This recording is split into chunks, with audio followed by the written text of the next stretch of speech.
If you want to get something done, it's all about leverage. So, Patreon Commission Review, I was asked to take a look at 2 episodes of Leverage. Non-sequential episodes. Actually, I suspect that what this person commissioning me wanted to do was really have me watch the second of the 2 episodes, but they also had me watch the first episode of the show, I think to get me familiar with all the characters so that I wasn't trying to figure everybody out in order to watch the one that they really wanted me to watch. Now, I was a little bit familiar with Leverage. I have some friends who watch it. M. Middleton of the Relatively Geeky podcast network, as well as Dorkness to Light. They like Leverage quite a bit. I've seen it get referenced elsewhere. And the producer, Dean Devlin, who like back in the 90s was kind of partnered with... can't remember his name now. The guy who directed the original Stargate movie and Roland Emmerich. There we go. Independence Day, that guy. They worked together for a while. Dean Devlin kind of broke off and did television. After Leverage, he made The Librarians, which is a show I actually quite like. So it's interesting now having tried Leverage because dynamic-wise, in terms of the team coming together, there's more than a few similarities between Leverage and Librarians. Not in a one-to-one sort of characters, they just repeated this thing kind of way, although there is an actor crossover. But regardless, just more in sort of the general feel of, kind of bouncing off each other, riling each other up a little bit, but coming together, a bit of a lighthearted kind of adventure-y feel. I like this kind of thing. And I'm a real easy mark for this, because I love a good con. I love a good con artist story. And the idea of doing a con artist story once a week, that's a bit of a hefty order, but this is a fun group. So as I said, I watched 2 episodes. The first was the original episode, which brings everybody together. So why don't we actually talk premise on this? So this, as I said, is a con movie. So we have the various members of this team. They're sort of headed by a guy who was not originally a con artist or a criminal. He was actually an investigator, an insurance investigator. And he had come across the various other members, which include things like a hacker, a guy who's just really dang good at beating people up, an actress who's very good at getting in close and kind of playing the seduction game a bit. Somebody who's frankly just a bit of a wild card, just a really well-established thief. And having them all come together and work together, and the pilot covers how they end up together and also sort of a first go of they're going to con somebody. And they kind of take a Robin Hood approach where they con people who are rich, are bad, and have gotten away with something. And so on behalf of the people who can't take you on, these guys are going to come in and fleece you a bit. So the pilot was about as effective as a pilot for this kind of thing. I actually don't know if technically it's a pilot. The first premiere episode. It was about as effective as this thing is going to be. It has to introduce all the characters involved. It has to introduce the feel and tone of the show, has to give us kind of a condensed first run of what it's like for these people to work together and the kind of twists that are going to happen in any given story. And it does that pretty effectively. But, it has the standard growing pains of any premiere episode of any ongoing episodic show. So, there is that, but it's solid. I enjoyed it. But then there's the episode that, again, I suspect was the actual thing the commissioner wanted me to take a look at. That is an episode from season 3. I believe it was episode 11. It's called The Rashomon Job. Now, if you know what Rashomon is, then you already should know what the format of this episode is going to be. So this is the various members of the group talking about how they stole this ceremonial dagger from a museum a few years back. And the thing is, they all claim to have stolen it. And they all claim to have stolen it on the same day. But who really stole it?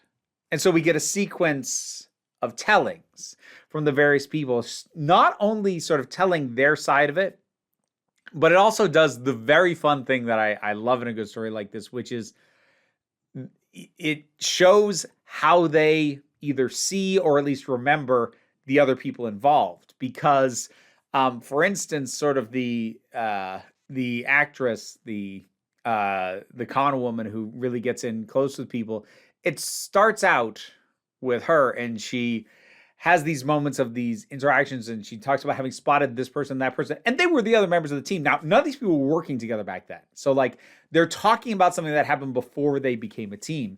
And not only did she not realize who they were, in her initial telling, they're played by other actors. And so she clearly never clocked that these were the other people involved. And then even later on, when other people start telling their versions, and we now have the correct people in line with these various parts that they were pretending to be to get in close to try and get this dagger, there's still these moments of, wait, is that what you think I sound like? Or is that how I come across to you? There's a lot of fun had with that, especially with some of the accents of some of the characters. And another thing that's real fun is all four of them have this very specific vision of the head of security there, that he was determined, intimidating, intelligent, onto them. They were barely a step ahead of him.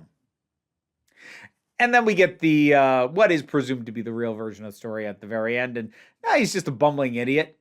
But they saw him as intimidating because they were doing something wrong, and he's a security guy, so they were paranoid as hell. And in their minds, he was this sharp-edged guy who was coming for them, and he was just bumbling his way through the evening.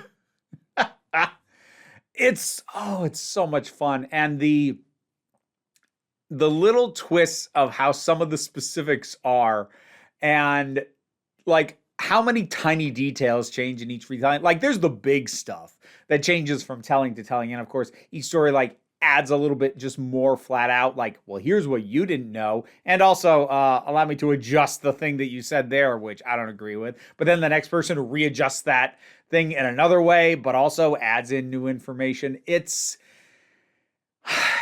just so much fun. Like this, oh boy. I guess my better judgment, this is going to be added to the list of shows that when I have free time, I want to watch more of this.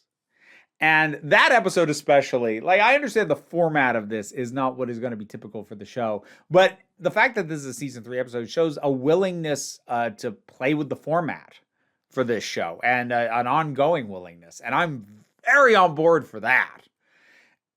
It was just fun watching each domino fall one after the other as you get each retelling and realize how far off the last one was. And by the time you're on the second or third retelling of this, you're watching for the stuff that, like, I bet that's not actually what happened. You're saying is that, I bet it wasn't that. And so you're having fun, not only just watching how it shifted with each retelling, but trying to get ahead of how it's going to change again, at least what details will change, even if you're not sure in what way they're going to change.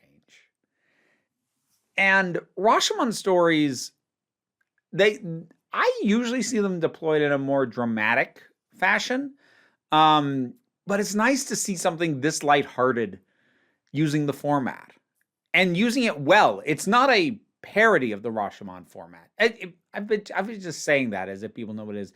Rashomon was a film that had basically a trial, and different witnesses give their account, and it's basically, and all of them give what they believe is an honest account. I'm pretty sure nobody's lying outright, but it's used as a way to show how nobody has the full view. No one person can know everything, and there's other stuff they don't know or things that they see differently. But as I said, I've often seen it deployed in a more serious or unraveling a mystery kind of way. And like, there's a little bit of a mystery to this, but this is so lighthearted. It's just fun. And usually when I've seen Rashomon done more lightheartedly, or like in cartoons or whatever, it's really, really boiled down. It's like boiled down for a younger audience, or it's more of a parody because it's in a flat out comedy. So they're more poking fun at the concept rather than utilizing it genuinely to tell something light and fluffy and fun, which is what this does. And it's great. Having only seen 2 episodes, I couldn't tell you necessarily a favorite of these characters. I do enjoy them all. I probably, if I were to watch it over a longer period, I could isolate a favorite. But I enjoy them all, especially because they have amazing chemistry with each other. They bounce off each other so well. It is gold. Absolutely loved it. And I've suspected for a while that this is a show I should check out. Yeah, I really need to. I really need to try and make some time for this show at some point.